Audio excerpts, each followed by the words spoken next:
This is from 2 Samuel chapter 7, verse sort of 11 to 13-ish. The Lord declares to you that the Lord himself will establish a house for you. When your days are over and you rest with your ancestors, I will raise up your offspring to succeed you, your own flesh and blood, and I will establish his kingdom. He's the one who will build a house for my name, and I will establish the throne of his kingdom forever.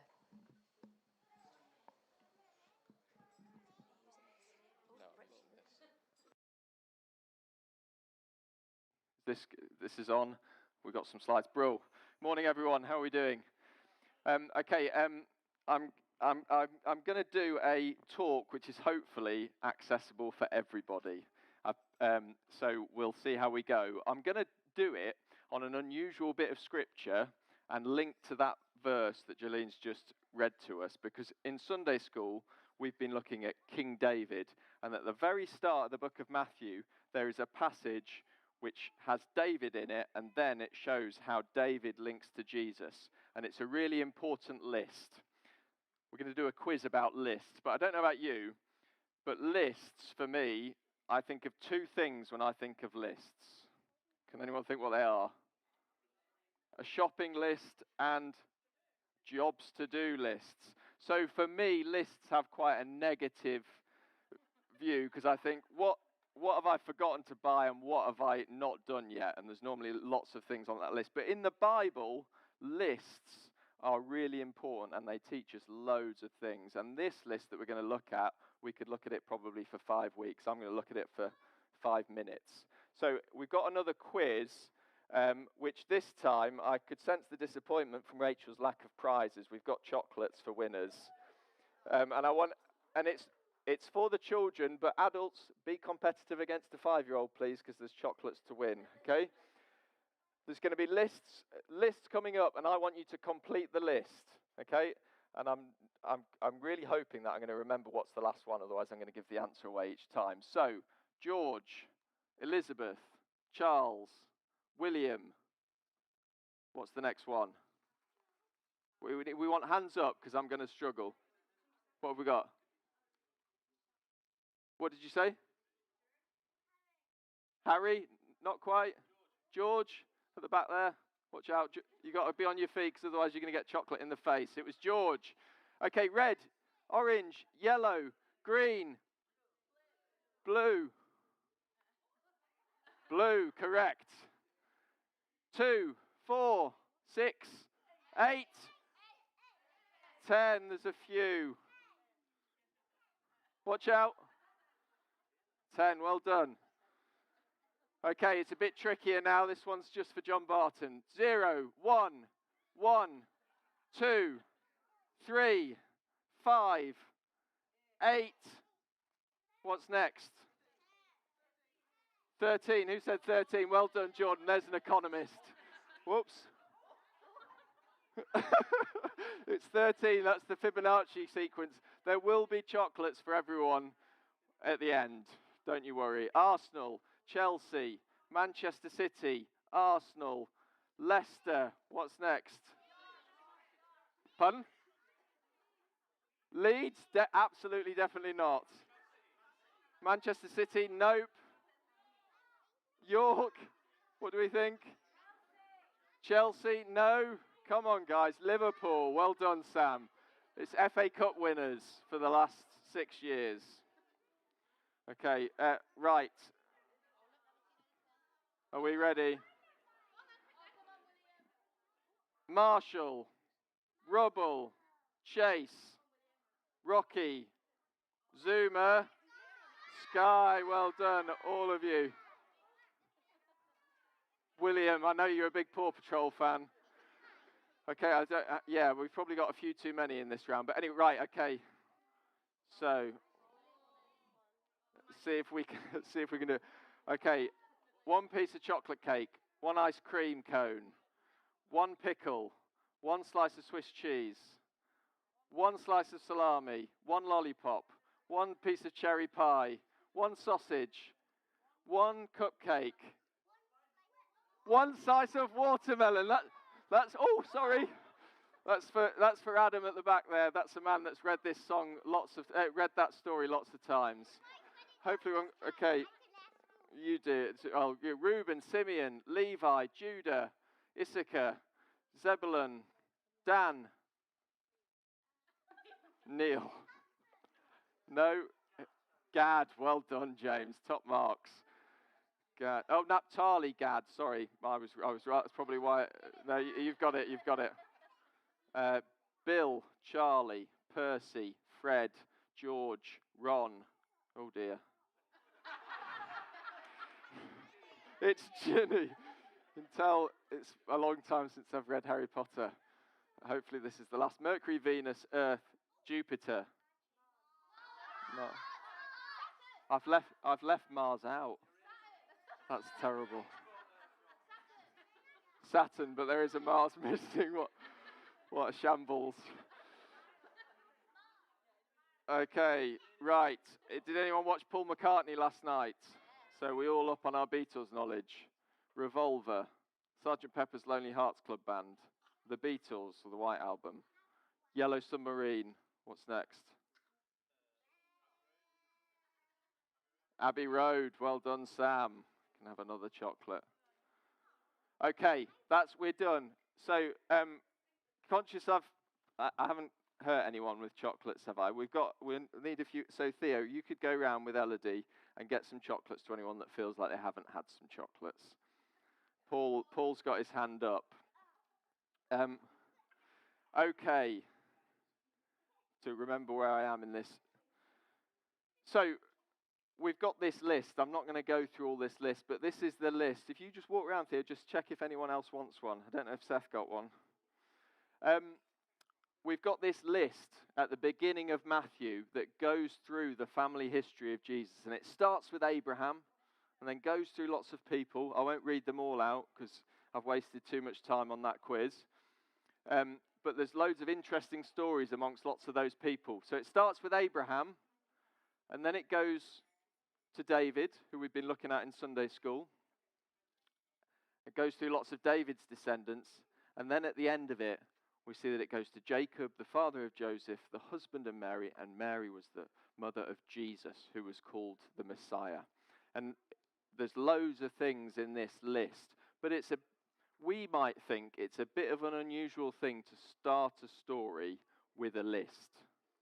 But there's a really important reason why Matthew was starting with a list. Well, there's a number of reasons. Theo, I'm going to need your help again, and maybe Elodie or someone. There's these books that we've got here. Can you just hand them out, just so people see? So there are some books that we read. Well, anyone with kids will have seen these books before. They're called That's Not My.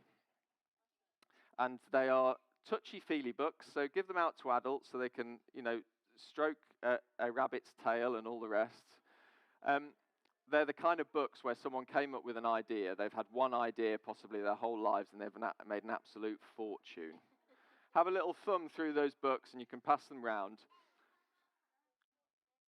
So we've got That's Not My Bunny, That's Not My Tractor, That's Not My Panda. One of the reasons that Matthew started with a list is he wanted to prove that Jesus was the king, that he was the king. But lots of people, ready for the link, were thinking that when they saw Jesus, they saw how he lived his life and they saw how he died, they thought, that's not my king. This chap doesn't look very much like a king at all. So here's some of the books, and you've got some as we go around. So we're just going to think quickly through some of the reasons why people didn't think that Jesus was the king. So, people might have thought, that's not my king, can we fill in the gaps? What do we think? His hands? Too rough. Well done, Penny. So, too rough, because Jesus was a carpenter, which might not have seemed like a very kingly thing to do. Secondly, that's not my king. His what? Are too what do we think that could be? Friends? Yep. His legs are too small. Well, that would be Zacchaeus. But his legs were too small, yeah. And Zacchaeus was one of his friends, so that's the first one. Too old, too naughty. Yeah, I've put too unpopular. All those things could work. This one is terrible English, but that's not my king. His what is too what? His horse is too small. That would be better. His horse is too donkey. So he came in on a donkey rather than a royal horse. Okay, and last one. That's not my king. His crown. Too shiny? Not too shiny. What, can you remember what crown Jesus had when he died? Too thorny. Fantastic. His crown was too thorny. So this king was maybe not the king that lots of people were expecting because of the way that he lived his life and the way that he died. But Matthew's saying with this, because David was the king and a really important person in Israel's history, we can say that people should say, that's my king, because his great-great-great, and I could add plenty more greats onto this, his great-great-granddad is David. So Matthew is telling everybody, this guy might not have seemed like royalty, but he was in the royal line, and he was the king. So that's our first point. Jesus was the king. We had this promise earlier on, God's promise to David. So he said this thank you very much, Theo.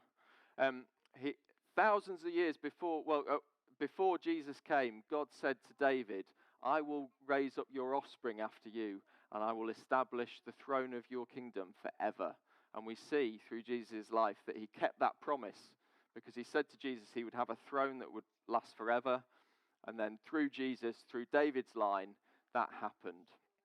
We're going to have a little discussion, but I've put that up when I shouldn't have done. So again, I need some volunteers. And the children, actually I need all the children to come to Sue's. And she's going to give you a question, and I want you to find a funny looking adult. There's plenty of them. And ask them that question. You can go up with your mum and dad if you want, because there might be people you might not know. And I want you to ask people that question. We'll take a couple of minutes, and then we'll come back.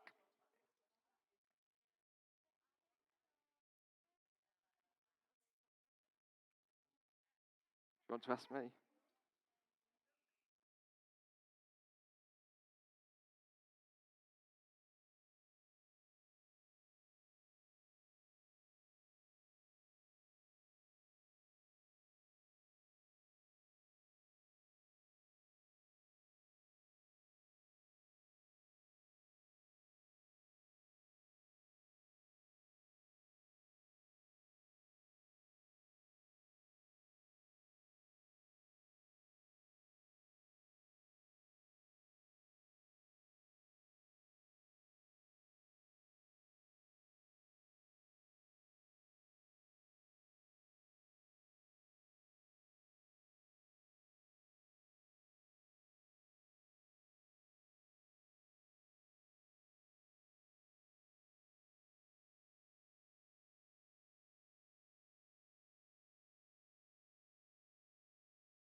We're on.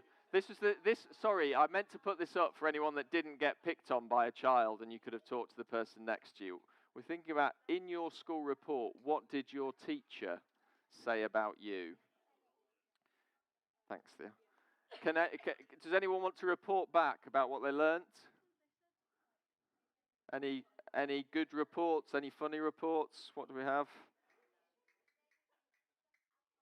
Just average. Well, average is good. I'm sure Sam would dream of a room full of average kids sometimes. What? Anyone else? A nuisance. Did anyone get sterling reports from their teacher? I'm sure we've got a few in here. And I'm sure we've got a few at the moment. Who was quiet and hardworking? Quiet and hardworking. Well, that's another good quality in a child. Yeah, okay, you go and see me. Okay, so our school reports, we might have got good things or bad things. And the line of people that are in this list in Matthew, some of those people would have had good reports, and some of them would have probably had some bad school reports. But the thing that Matthew's doing in is all those people, whether they were good or bad, whether they were famous or a nobody, whether they were royal or not royal, because all these people are included in Jesus' family tree. Lots of people from different nationalities. Matthew's saying all these people had a really important role to play, and they all contributed to Jesus coming, and they all contribute to this great big story. So whatever their school report might have been, Matthew is saying these people are important and these people are precious. And you know what? Because of Jesus, Jesus says really good things about us. We might think, like some of those people that are in the list, that we're not important, or that we're not royal, or that maybe God doesn't want to take notice of us. So we might think, if we think earlier on, we said, that's not my king, that sometimes God might look at us and think, that's not my child. But because of Jesus, that's absolutely not true. Each time Jesus looks down at each one of us, he says, that's my child. And that's because of what Jesus said. So we can think of what that means. We know from the Bible, God says to us, that's my child, because I know his name. He knows each of our names. That's my child. I want to spend time with her. God says, that's my child. Because of Jesus, their sins are forgiven. That's my child. I know every hair on her head. And God says, that's my child. She is so precious to me. All those things because of this great story of Jesus, of God and his people, and of what Jesus came to do for us. God says to us, you are my child. Isn't that amazing? Bro. Okay, that's all I've got. Thank you very much, and sorry for anyone that was hurt in the process.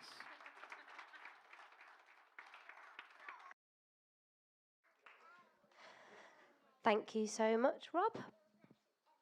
I'm just going to check that I've not missed anything. Worship band, are you all right to come up and do another song? Or one of the ones you did before? Is that okay? Thank you. Sorry. We're just going to finish, as we normally do, with one final song of worship before we finish up church and head off to the picnic. On your seat, if a small hand hadn't removed it already, you should have a piece of foil. And in Sunday school, we always try, if we're doing prayer of some kind, if we're talking to God, we always try and make it something that's tangible, something that's practical with our hands. So we thought we'd bring that this morning. So while you're worshipping, I wondered if you might like to make a crown out of foil, a tiny crown, or a symbol of something that you would like to give over to Jesus this morning. My idea was that you would make a crown, and that a size that you can fit in your wallet or in your pocket. Just as that reminder this week, whenever you feel it, whenever you come across it, about the fact that Jesus is King. Just as Rob has preached this morning, that he wasn't an ordinary king. He wasn't like some of those weird and wonderful kings that we saw at the beginning. He was a good king. And he's the king of our lives, and also that he can be the king of all of our circumstances, the things that we're struggling with at the moment. So while we're singing, please feel free to stand if you want to stand while we sing, or sit down, and just have a play.